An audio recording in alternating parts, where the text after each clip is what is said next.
These are 3 black romances that you need to add onto your TBR right now. Right now. Don't wait. Like, pause. You can pause the video and go ahead and add them to your list and then come back.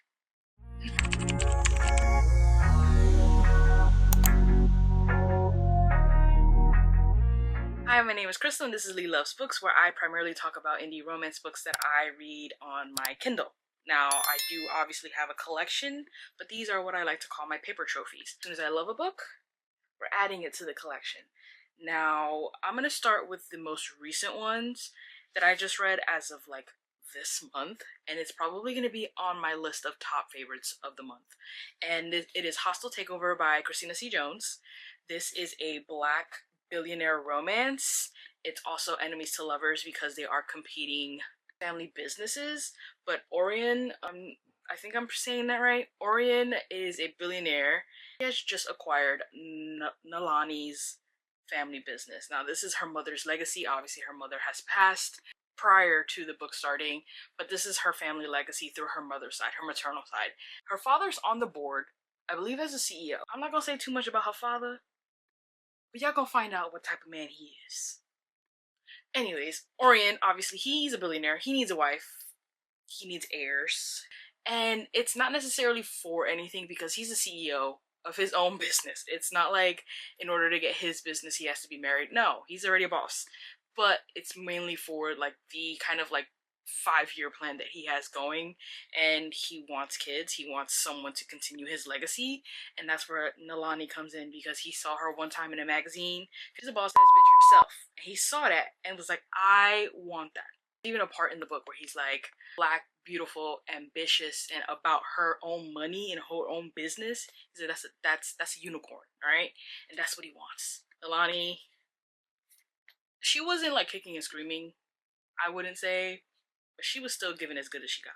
But then once they were like, Spice, yeah.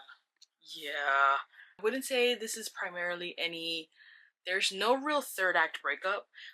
There is like a third act conflict within the marriage, but it gets resolved, and I kind of like the way it does get resolved. I like that Nalani, she did something to instill some type of, it shook Orion in his confidence, and he did not handle it well, but she also got her lick back.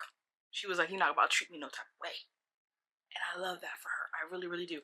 Again, I said this is black romance, billionaire romance, enemies to lovers, because they are competing families in the supermarket type business, like Whole Food. Things Whole Food. Forced proximity, forced arranged marriage.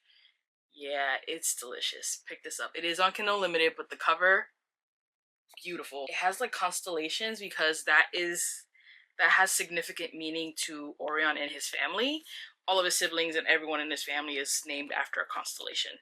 This was one of my top reads of 2024. Would be All I've Wanted, All I've Needed. I don't know why I'm always like messing up that title, because I've been wanting to say All I've Ever Wanted, All I've Ever Needed, but there's no ever in there. There's no ever.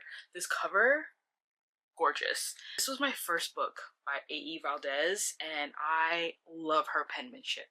This is also probably one of the smallest that she has. She writes thick books right now, so I'm gonna tell you that right now. This is the beginner, and it is at 323 pages. There is another book probably similar in size, those are her 2 smallest ones, is Snow King Catches His Snowflake. That one's more of a holiday Christmassy type book. Still would recommend it. It's really good. That one's about like love after loss. This one is kind of friends to lovers, and Harlow moves to, she moves to the West Coast, I believe, after breaking up with her childhood sweetheart, who is no longer good for her, to be honest with you. She just is stuck in a rut. She moves to the West Coast and starts living with her uncle and working at his coffee shop that he owns with his wife. She meets a friend, and that friend has a hot-ass brother who owns a tattoo shop down the block. And the first meet, it's kind of a meet cute, but not really, because he's a douchebag to her. And she was like, Skirt. Was feeling her from the get-go. It's just his defense mechanism is to be, I wouldn't say like a douche, you know? It's more of one of those kind of like snarky guys. But this is a really good kind of book about discovering yourself after a breakup. Like she spent some time being single. They spent time like learning how to be friends, and then obviously feelings did grow between them. So I would say this is friends to lovers, a little bit of a casual relationship. They're not really looking for anything serious, but then obviously it becomes serious. He is about like learning her, kind of like her love languages in a sense, like the small things she says that like are offhanded, she doesn't think about it, he takes note of it and does something about it. Like for her birthday, he took her to a sunflower field, like something small and like kind of, you would think insignificant, but it's not insignificant to him, and obviously she realizes that it's not insignificant to her. There is a little bit of a breakup. He just kind of, as some men kind of do, realized that things were getting serious and kind of like backed off a little bit, and she was kind of like, oh, okay, bet. Obviously it doesn't last that long. It does not last that long. It's very sweet, it's very, I would say, emotionally packed, but not super angsty between them. I wouldn't say it's angsty between them, it's more just emotional, again, because she's learning how to like love herself and be single and not have to like have her identity tied to her ex, because her ex is like a famous, I believe he was a football player, like he's famous in the sports industry. So she has to like learn how to be her, like just Harlow. And Asen, that man is fine. Now obviously this is book one, and then there is a little novella, and I also own that one too, and this is their story after book, because there's 4 books in a series technically. This is included. So there's this one, like Colliding with Fate.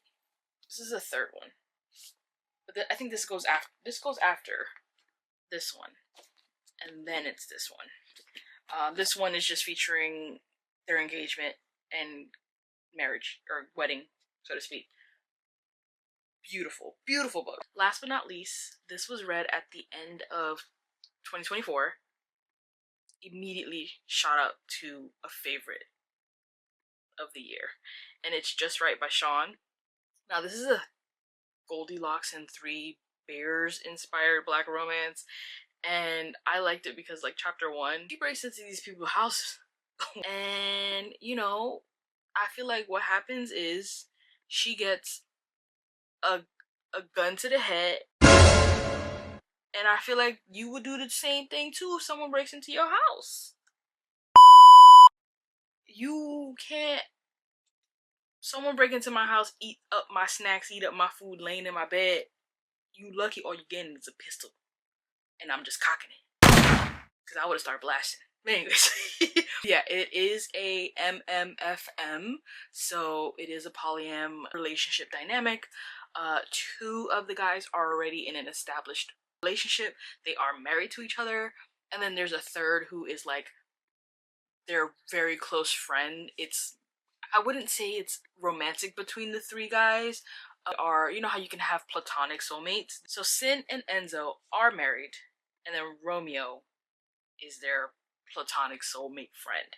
Goldolyn, or Goldie, is their new visitor, guest, I suppose. I like that in the beginning it does give you the tropes and tags and content warning. So it is a modern fairy tale retelling. Why choose? Forced proximity, insta-lust, slow burn with one of them, aka the grumpiest one.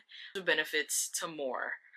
Yeah, and then the tags, it says, the time a fine-ass woman broke into our lake house and we kept her for the summer. Obviously it's MF, and then MFM, and then MM, and then obviously finally MMFF. MMFM. I will say there is no scene with all 3 of them, and I know like all of them in one thing. And I know some people may hate that, but I feel like that's fine. Anyways, Summer Fling, a bookish FMC. She wants to open a bookstore. She's only there until for the summer, but One of them's not about that. He's like, you didn't make that thing with me. You made it with them. And then an MMC with golds, grills. And I think one of them has like an earring too. He's so fine. I know he's fictional, but he's so fine. Anyways, yeah, so pick that up if you like fairy tale retellings, but make them black. It's honestly gorgeous. The cover, look, it's glossy, it's so pretty. And I just love that summer fling that turns into more. And the grumpiest one is the one that falls the hardest. Like, he was down bad from the get-go. He was just mad that he was down bad from the get-go. I will read pretty much anything and everything that Sean puts out. There's a lot that I've already read. There's a second book into the series. They're interconnected standalone, so you can read whichever one. The other one is Seeing Red, and that one is MMF, and that one is also perfect. What retelling is that one? I can't remember what retelling that one is off the top of my head. Anything Sean writes, it's perfect. The writing, the penmanship is amazing, and the spice be spicy. I am a part of her Patreon. After this, I joined her Patreon. I started reading some of the shorts that she has on there. Still working my way through the backlist that she has. I think there's like 3 or 4 more books that I haven't read of hers that I'm gonna read, and they might be top reads of 2025. You know what I'm saying? Those are the 3 books that I think you should pick up, like right now.